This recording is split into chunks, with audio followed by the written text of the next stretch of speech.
দুর্গাপুজো শেষ, এবার লক্ষ্মী পুজোয় খরচা করাবে। এই বাবা, ঠাকুরের ব্যাপারে এমনি বলতে নেই গো। ঠাকুরের জন্য যেটা বানাবো সেটা তো তুমিই খাবে। ও তাহলে ঠিক আছে। লোভী। পনির আর ফুলকপি দিয়ে খিচুড়ি বানিয়ে মা লক্ষ্মীকে খুশি করতে হবে। একটা পাত্রে 1 কাপ গোবিন্দভোগ চাল নিলাম ও 1 কাপের একটু কম ডাল দিলাম শুকনো খোলায় ভাজা হতে। ডালটা সোনামুগ ডাল, এর সাথে কোনো কম্প্রোমাইজ করবেন না, তাহলে কিন্তু খিচুড়ির টেস্ট অনেক পাল্টে যাবে। আচ্ছা, কি করে বুঝবো ডালটা ভাজা হয়ে গেছে? সুন্দর গন্ধ বেরোবে, কিন্তু তোমার মতো নাক কাটা লোকেরা তো গন্ধ পাবেই না। কি অপমান! চালের জায়গায় ডালটা ঢেলে নিলাম, ভালো করে ধুয়ে নেব। যতক্ষণ পর্যন্ত ঘোলা জল বেরোচ্ছে ধুতেই থাকবো। জল অপচয় করার অপরাধে তোমার তো ফাঁসি হওয়া উচিত। যা ধোয়া ধুচ্ছ না। হাসি হলে তোমার তো ভালোই হবে। সে তো বটে। এবার এটা সেদ্ধ হওয়ার জন্য বসাবো। ততক্ষণ অন্য কাজ করে নিই। একটা মিডিয়াম সাইজের কপি নিয়ে ফুলগুলোকে ভেঙে নিচ্ছি। একটু বড় বড়ই রাখছি, না হলে খিচুড়িতে দিলে ঘেটে যাবে। ধুয়ে রেখে দিলাম।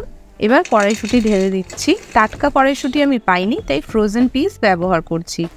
200 গ্রাম পনির বড় বড় কিউব শেপে কেটে নিচ্ছি। ইতিমধ্যে চাল ডাল অর্ধেক সেদ্ধ হয়ে গেছে। আশেপাশে স্কামগুলো তুলে নিচ্ছি। চাল ডাল যত ভালো করে ধোয়া হবে এই ফেনাটা কিন্তু ততই কম হবে। এটাকে অবশ্যই তুলে ফেলে দিতে হবে। চাল ডাল অর্ধেক সেদ্ধ করে নামিয়ে রাখছি। এবার কড়াতে তেল দেবো। তেল গরম করে ফুলকপি ভাজতে দেবো। এই পুড়িয়ে মারবে নাকি? কি ডেঞ্জারাস মহিলা রে বাবা! দাঁড়াও দাঁড়াও, ঠিক করছি। সব ফুলকপিটা ছেড়ে দিয়ে নুন ছড়িয়ে দিলাম। দেখো আর ফাটবে না। আর একটু হলুদও দিলাম। কপি গোল্ডেন করে ভেজে তুলে রাখছি। এই তেলেই পনির ভেজে নেব। নুন ছড়িয়ে দিলাম একটু।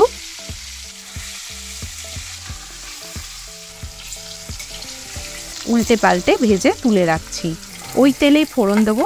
যদি তেল বেশি কালো হয়ে যায় তাহলে তেলটা পাল্টে নেবেন। 1/2 টিস্পুন জিরে, 2 থেকে 3টে তেজপাতা, 4টে শুকনো লঙ্কা ও গোটা গরম মশলা ফোড়ন দিলাম। একটা বড় চামচ আদা বাটা ও 4টে কাঁচা লঙ্কাও দিলাম। ভাজতে হবে। ভাজা হলে একটা বড় টমেটো দিলাম। টমেটো নরম হওয়া পর্যন্ত ভাজবো। গুঁড়ো মশলাগুলো দেওয়ার আগে একটু জল দিয়ে দিলাম। 1/2 চামচ হলুদ, 1 চামচ লঙ্কা গুঁড়ো দিয়ে কষাবো। 1.5 চামচ মতো জিরে গুঁড়ো দেবো আর 1/2 চামচ হলুদ দিলাম। হলুদটা একটু কম হয়েছিল। মশলাটা কষাবো। আবার তেল ছাড়তে শুরু করলেই দিয়ে দেবো কড়াইশুঁটিটা। 2-3 মিনিট পর নামিয়ে রাখবো। অর্ধেক সেদ্ধ হওয়া চাল ডালের জায়গাটা আঁচে বসিয়ে দিলাম ও বানানো মশলাটা ঢেলে দিলাম। ভালো করে মিশিয়ে নিচ্ছি।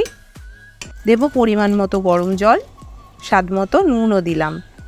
ভাজা কপির টুকরোগুলো দিয়ে দিলাম। ভালো করে সব মিশিয়ে দিয়ে সেদ্ধ হতে দিন। কি রান্নার জায়গা পাল্টে গেল? হ্যাঁ, স্টিলের জায়গায় খিচুড়িটা নিচে ধরে যাচ্ছিল, তাই পাল্টে নিলাম। বাহ! সবকিছু সেদ্ধ হয়ে গেছে। এবার 1 চামচ চিনি দিলাম। দিলাম 2 চামচ ঘি ও ভেজে রাখা পনিরের টুকরোগুলো। মিক্স করুন। ব্যাস, খিচুড়ি রেডি। আরে যাচ্ছেন কোথায়? বেগুন ভাজাটা দেখে যান। একটা মাঝারি বেগুন নিয়ে 4 টুকরো করে কাটবো। বেগুনের বোটা সমেত। দেখতে দারুণ লাগবে। ধুয়ে কাটবেন বেগুনটা, কাটার পরে ধোবেন না। একটা ম্যারিনেশন বানাবো। 1/2 টিস্পুন মতো নুন, 1 টিস্পুন চিনি, 1/2 টিস্পুন হলুদ, 1/2 টিস্পুন লঙ্কা গুঁড়ো। ভালো করে মিক্স করে নিচ্ছি। 1 চামচ সাদা তেল ও 1 চামচ জল দিয়ে সবকিছু ভালো করে মিশিয়ে নেবো। এবার বেগুনের কাটা দিকগুলোতে ম্যারিনেশন মাখিয়ে নেবো এবং এইভাবেই আধ ঘন্টা ছেড়ে দেবো। এই সময় একটা বিরাট কাজ করতে হবে। কি বিরাটের মতো ম্যাচ জেতাতে হবে? দেখ, একটা ছোট বাটিতে 2 টেবিল স্পুন কাসুন্দি নিলাম, 1 টিস্পুন লেবুর রস বা ভিনিগার, 2টো কাঁচা লঙ্কা নিন বা আপনার স্বাদ মতো নিতে পারেন, কুচিয়ে নিন। অল্প একটু ধনেপাতাও কুচিয়ে নিন। কিছুটা কাঁচা লঙ্কা ও ধনেপাতা কাসুন্দিতে মিশিয়ে দিন। একটু জল দিলাম 1 চামচ মতো। অল্প একটু কাঁচা সর্ষের তেলও দিলাম। ব্যাস, এটা রেডি। এবার শুধু বেগুন ভাজলেই হবে। কড়াতে তেল গরম করে বেগুন ছেড়ে দিন। বাহ, কি সুন্দর ওইটারে তো। এই ভুল মানুষ মাত্রই হয়। উল্টে পাল্টে সব দিক ভালো করে ভেজে নিন। একটা থালাতে বেগুনগুলো সাজিয়ে ওপর থেকে কাসুন্দিটা ছড়িয়ে দিন আর কিছুটা ধনেপাতা, কাঁচা লঙ্কা। আহা, দেখতে তো দারুণ লাগছে। খেতেও দারুণ। টাটা।